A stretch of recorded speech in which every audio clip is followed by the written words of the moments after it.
Hello mga katinderang ina! So for today's video, ang ganap namin is magse-celebrate kami ng birthday ni Lola. So late celebration na nga pala ang birthday ng aming Lola. Anyways, pag meron parang celebration sa amin is ako lagi ang nakatoka or nakacharge sa pagluluto at pamimili ng handa. Luto ko nga pala is kalderetang baka, spaghetti, fried chicken, and gumawa ako ng dessert, coffee jelly or mocha jelly pala. So, hindi naman ako nahirapan magluto dahil sa meron naman akong katuwang sa paghihiwa.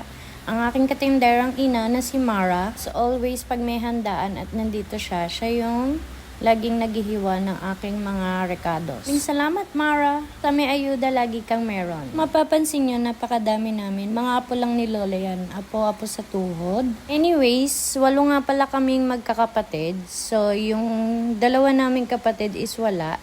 And 6 lang kaming nandito. So, yung 2 naming kapatid is magkambal yun. So, yung isa nasa Cavite, yung isa nasa ibang bansa. Yung apo sa tuhod is total of 14. At yan, pag nagsama-sama ay napakagulo ng aming bahay. Pero masaya pag magkakasama kami, lalo na pag may mga ganyang okasyon. So kung matatanong nyo kung dito pa kami nakatira sa aming bahay, hindi na po. So may kanya-kanya na po kaming bahay. So yung kuya ko is sa Bulacan. Ako dito lang din naman sa Malabon, pero kapitbahay lang. Sa kabilang iskinita lang. Yung pangatlo kong kapatid is sa Makati.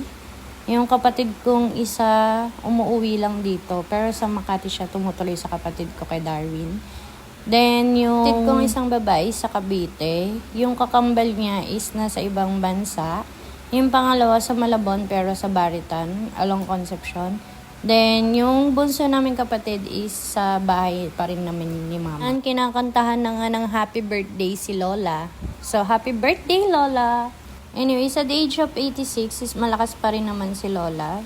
So, minsan meron siyang sakit na iniinda. Pero, natural lang daw yan kasi nga sa katandaan. To our dearest Lola, we wish you endless joy, good health, and boundless happiness. That's it mga katinderang ina. Thank you for watching. Please do like and share and follow for more videos. Bye!